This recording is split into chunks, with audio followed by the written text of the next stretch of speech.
Hi guys, and welcome back to my pineal journey part 3.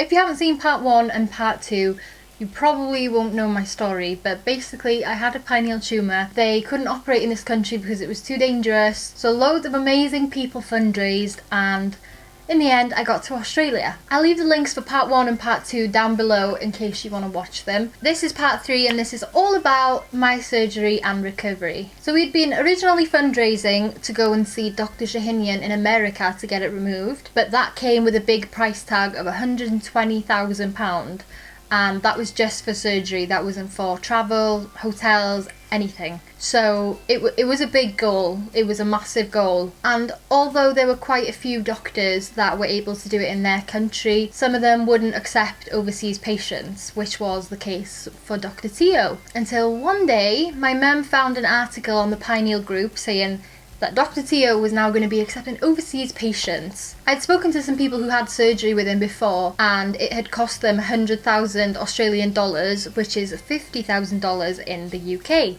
So that meant that we had enough money in the fund to be able to go there, pay for hotel and pay for travel. So when I got that phone call from my mum, I was ecstatic, as you can imagine, and all of my family and Davey. So the first thing we did was email his secretary, got in touch with her, sent some of my MRI scans and things that I'd had done in Liverpool and their notes and things, and it came back that I was a candidate for surgery. So that was amazing news, because Dr Teo is quite well known for he won't do the operation unless you really need it, because he understands the dangers that surround it, because it's a very complicated operation. He offered a half craniotomy, half endoscopic approach. And although Dr Shahinian did a full endoscopic, by that time I was so ill that I was willing to accept. If they had offered it to me in this country, with all the risks that came with it, I would 100% have said yes. There's no doubt in my mind that I would have gone for it.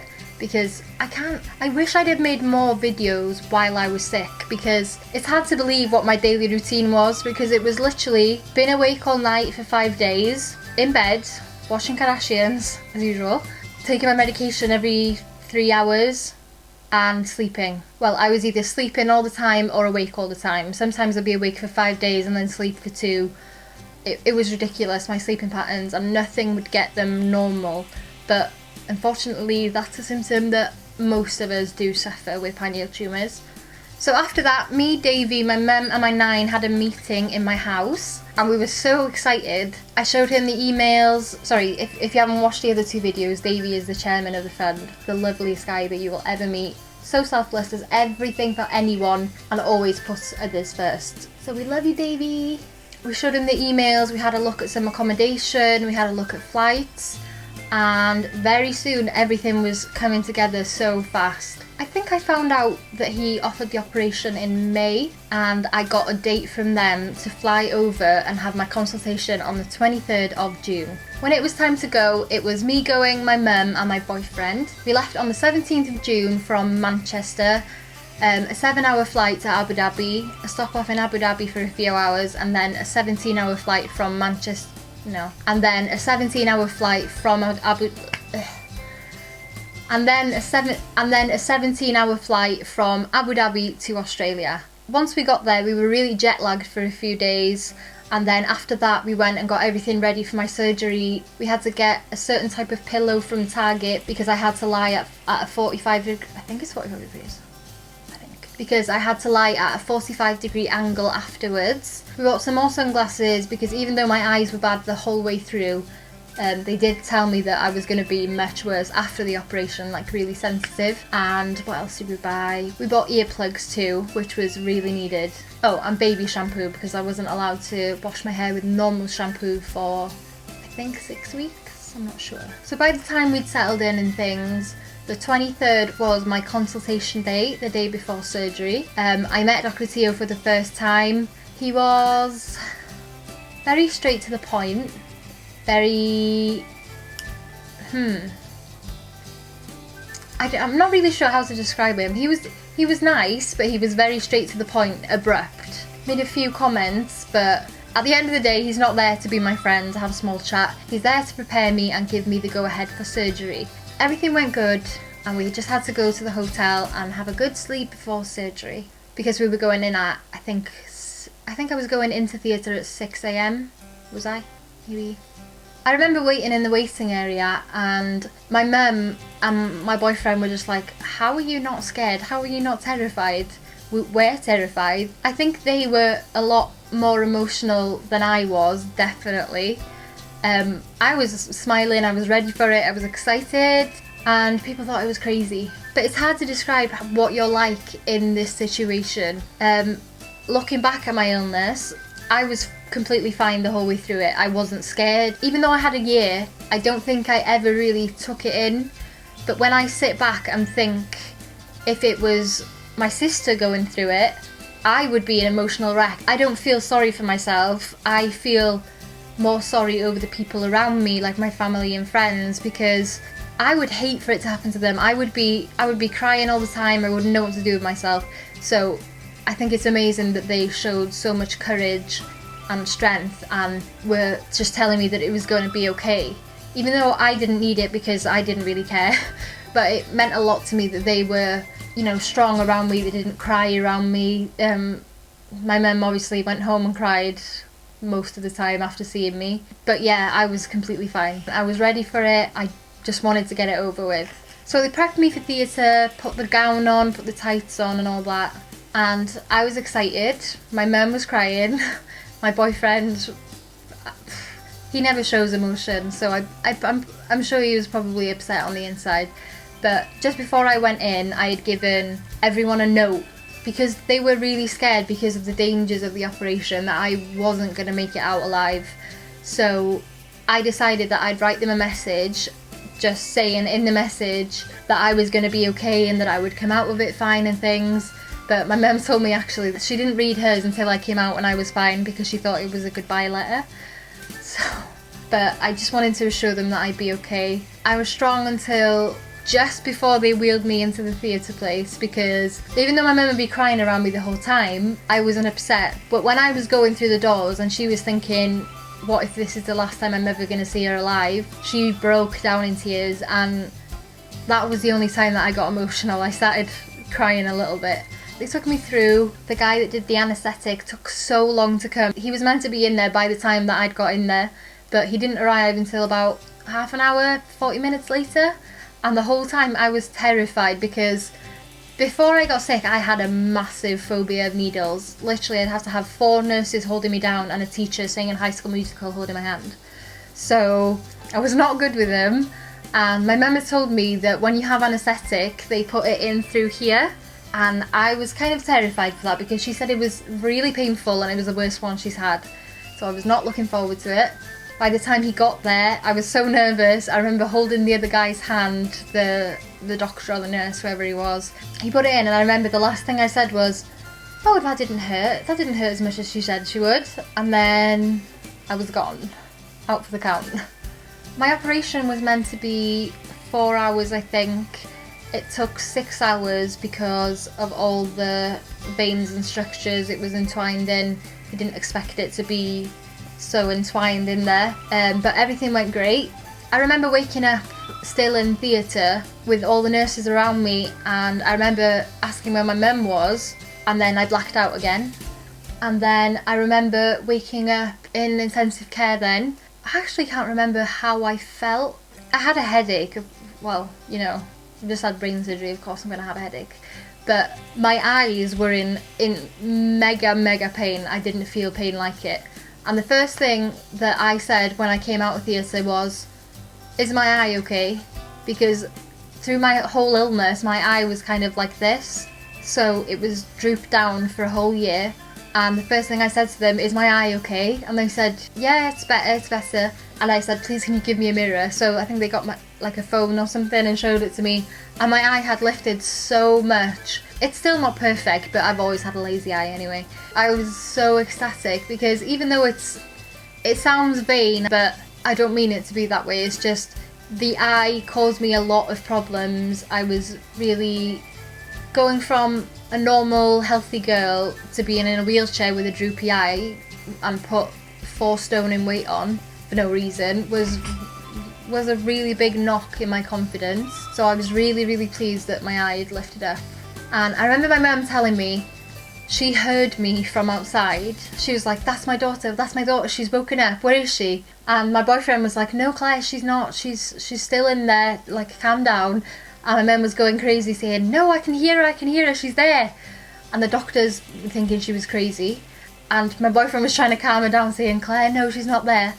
And my mum just lost it and just walked through the door anyway, and there I was awake. So she just kind of ran in and there I was awake. So that's when I saw my mum and my boyfriend again.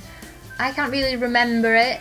I've had a lot of memory issues since. I kind of have blanked out my whole illness. Luckily I kept diaries. I remember a lot that way, but there's a lot of my life that has kind of disappeared since I've been ill, but 10 times worse since having surgery.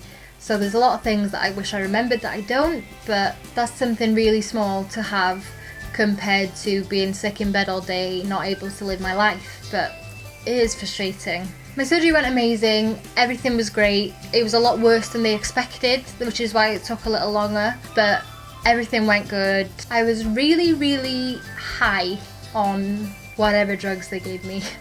I'd been on morphine for the whole year, but I had a morphine through an IV and I had quite a few lines. I had a line here, a line here, and a line here, and I can't remember where else, and like stickers and just things like that. And I don't remember filming the video, but I did a video just to thank all the fundraisers, and it's so funny to look back on because I'm so high, not with it at all, head in the clouds. My voice is so high pitched in it, I didn't know what I was saying, to be honest.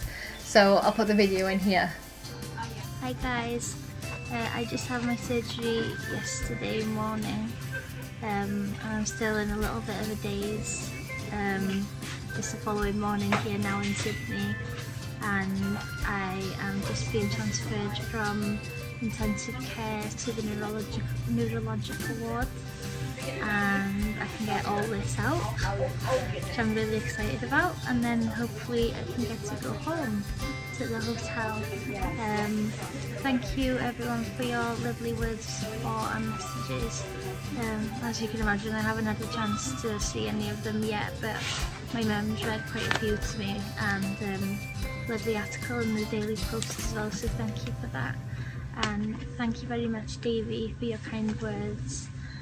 You always know to make me smile, Annie.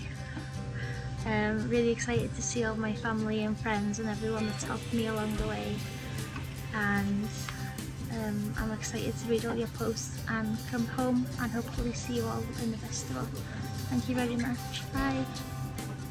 So after a really rough night, I was transferred from the ICU to the neurology ward, because other countries don't really work like they do in the UK. In the UK they probably have you in there for a month or something, but in Australia and America and places, one, because of the fund, would cost you too much money to have to stay there long, and number two, it's because of infection. They'd like to get rid of you instantly so you can recover at home. So I was transferred to the neurology ward for I think maybe one day, so like maybe 12 hours, and Dr Teo came to see me then. He sat down with us and he was much nicer this time. He was a completely different person to the day before. He wasn't abrupt, he was just lovely and nice, and he said the tumour was much larger than he expected. It was on the scanner at 1.6 centimetres, but it came out at over 2.5 centimetres, so it's quite a big difference for the area because it's a really small area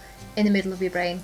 And he said basically if I hadn't have had the operation within those 6 months, I probably wouldn't have been here today, because it had entwined itself in the vein of Galen and on my nerves and structures and things. So it wouldn't have been good if I hadn't have had it when I did have it. And that's all thanks to everyone who fundraised from literally all over the world. And they are so amazing, and I could never tell you how grateful I am, because I don't have the words to tell you, but thank you so much if you have helped, shared my post, donated your money, organised a fundraiser, anything like that. Thank you so much. I bet thank you sounds really old to you guys, but I'm not really sure how else to put it, but yeah, I owe you guys my life, so thank you so much. After I saw Dr Teo, we were released about 4 hours later back to the hotel, Our hotel was I think 3 miles away in Randwick. We stayed in the Meriton apartments. They are amazing. If you're going to Dr Teo to have your operation, I would 100% recommend the Meriton apartments because it's literally like your house. We had a living room, 2 bedrooms, 2 bathrooms and a massive closet, so it was really amazing. It was really cheap, especially compared to some of the other ones that were not half as nice but 10 times more money. So I definitely recommend the Meriton apartments. They have a swimming pool there too, which I did some hydrotherapy in. It was amazing. I had a prescription, so we picked up some tablets on the way back to the hotel, and he gave me some medication to go back with. I already had my medication from home with me, so I had like 6 medicines from home, but he gave me 2 extras for more pain and for the swelling because my head had swollen to like a bowling ball. It was crazy. I literally looked like a chipmunk. My cheeks were all puffed out. I looked awful. So we went back to the hotel and I had my whole recovery process there. After surgery, my hair was so matted. He'd obviously shaved a section of my head where he was removing the tumour, but my hair was so matted in the surgical fluid Vaseline thing that my mum actually had to take scissors and cut it out my hair. Wait a minute, I have it here. So here's my hair. One big ball of matted stuff. So basically, she's not being a weirdo keeping my hair. She's made me a memory box, which I will show in another video, which is amazing. Thank you, Mum. It's so good to look back at too. So if you're doing anything like this, a memory box is such a good idea. She just kept a few things from basically everywhere we went. Something from the airport, something from... She even kept a stick from Nando's. She just took everything. But it's so nice to look back on, so I definitely recommend doing one of those. My recovery was... looking back at it, my recovery was good. I see myself now and I think I could do brain surgery all over again. Obviously not by choice, but if I had to, I think I'd cope okay. I definitely think it's different to the person who's having the illness, and it's much different to the people who are surrounding the person with an illness. It's definitely harder on them, I'd say. It didn't faze me, but it was definitely difficult on my family and friends, especially being halfway around the world in an 8-hour, I think, time difference, or is it more than that? It's definitely 8 hours or more time difference. But luckily, when I was having the operation, I was having it at 6 AM Australian time, so by the time I'd come out of theatre, they were awake to be able to get the news that I'd had my surgery and everything had gone okay. So that was handy. But what wasn't handy was the rest of the time, my 3 little sisters used to FaceTime me and my mum every morning. Well, for them it'd be... It was either before school at 9 or after school at 3. They'd always FaceTime me or my mum, and it was like 4 o'clock in the morning for us. We were like, stop FaceTiming us! So the time difference was a pain, or my sisters were a pain. So yeah, my recovery was really good. I coped well. The first few days are quite easy. I think once it's hit a week, that's when it starts getting really hard. I can't remember specifically why, but I remember speaking to the people about it who'd had surgery, and they said that the 1 week point was the most difficult. I think it was just because of the pain and the pressure and things on your head. I don't know, your body adapting to having such a big surgery done. So the first week was really difficult. I actually was able to leave the hotel after I think 4 days, but where the Meriton is, it's literally here, and then there's Westfield here, which is a massive shopping centre. So my mum literally just had to cross the road and we were in the shopping centre. So we just walked around and went to get some food, just to get me out the house, see how I coped with the sunlight and things. But overall my recovery was really good. Good enough that I was able to come home 10 days earlier than I'd planned to. We flew home on the 7th of July. We were flying with Etihad, and because of the positioning that I had to be in, I flew business class home while my partner and my mum were still in economy. And oh god, business class is a different world to economy. The seats in economy don't move. Even though it's a massive plane, the seating is still kind of like a short haul flight. Maybe there's a little bit more room, but your chair is still like upright and it only goes this much back. So I couldn't have flown home economy, I'd have really struggled. So I flew home business class. But because my mum explained to the man, could she come and check on me to see if I was okay, because obviously I just had brain surgery. He was lovely, and he actually moved my mum and my boyfriend to business class, so we were all able to sit together. It was amazing. They were so lovely. Thank you so much, Etihad, for that. Lovely flight, lovely air hostesses, lovely food. I'm so fussy and I definitely hate airplane food, but Etihad's food was really nice. So we did the same on the way home, flew from Sydney to Abu Dhabi 17 hours, and then I flew business class from Abu Dhabi to home for them 7 hours, and my mum and my boyfriend were back in economy. But I just slept both of the plane rides. I was sleeping for Britain at the time, so the plane was fine for me. I just slept the whole way through. Getting home, I had my boyfriend's mum and dad there waiting in the airport. They had my dog Lucy waiting for me, this dog. We went home, and then we were just up the road from my house. We're on a roundabout and there's a massive banner saying "Welcome home, Beth," and I was like, oh god. So they kept going, and then the pub then on the left just before my house had a massive banner "Welcome home, Beth," and I was like, oh god, I haven't put makeup on. So we reached home and there was loads of people standing in my estate waiting for me. Oh god, don't get emotional, Beth. Okay, I had all my friends. My mum had arranged for all my friends, all my family, and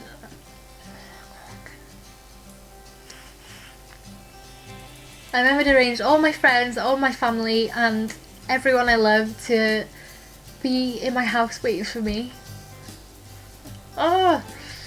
And I just remember when they opened the minibus back, and I just remember all my sisters running to me and jumping me and cuddling me.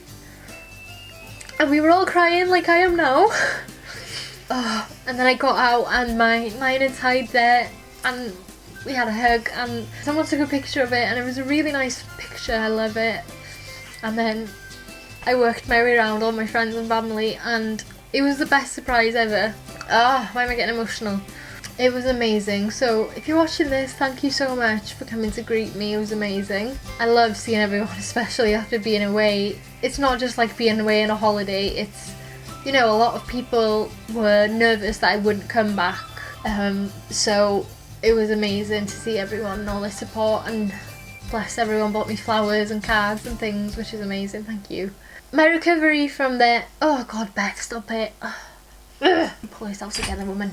My recovery from there is still very much ongoing. It's a really traumatic thing, having brain surgery. It's not an easy surgery. It's a really difficult, which takes a long time to recover. They say that you'll never fully recover. You'll never be the same person that you were, but the recovery usually takes 2 years, and I definitely agree with that. I am now 1 year and 4 months out of surgery. Wait a minute, July, August, September, October, November, December. No, I'm not. I'm 1 year and 6 months out of surgery now, and it's definitely a process. Most of my symptoms, thank God, have gone. I don't have to wear sunglasses every day anymore. I'm going into Tesco in the winter looking like an idiot. I do have headaches, but I used to have really bad pressure headaches. My head felt like it was going to explode. I don't get the same type of headaches anymore. My sleeping pattern's much better. I am on medication for that. It's like a drug with a mild tranquilizer in it, so it definitely helps me sleep now. But overall, my life is so different, and although I do spend a lot of time in bed, and unfortunately I am still on all of my medication. I wish I wasn't. I wish I could be out working. I wish I could be out with my friends, but it's not that easy, unfortunately. You wish you just have a button to fast forward and see where you are at the end of those 2 years, or, you know, it could take much longer. It's different for every person. So yeah, I'll never fully recover, but I will definitely work my hardest to get to that point. I'm still not walking. Yeah, definitely wasn't anything to do with my tumour that I couldn't walk, because I still can't walk. I do get to go to an amazing gym and swimming pool, and I'm dedicating a lot of my time to building up muscle and doing my hydrotherapy, because I can walk in the pool. I don't walk like a normal person. I don't put my feet like a normal person does. My legs don't work like a normal person's anymore, but I can stand. The water supports my weight. They do kind of bend in the water. I am able to walk without my leg completely giving way underneath me and putting me on the floor, because obviously there's water there. That's going amazing. I'm focusing a lot of my time there. Yeah, I would love to be able to work. I would love to be able to say, yeah, I can do this tomorrow. But to be honest, I wake up every morning and every day is different, because I am still quite unwell. But comparing me to last year, I'm a new person. It was really difficult. It was a really difficult journey, and I'm glad that we're here now. That's because of you. So thank you so much for going on this crazy journey with me. I'm so grateful. I'm here today because of you. So thank you so much, and thank you for watching my pineal journey.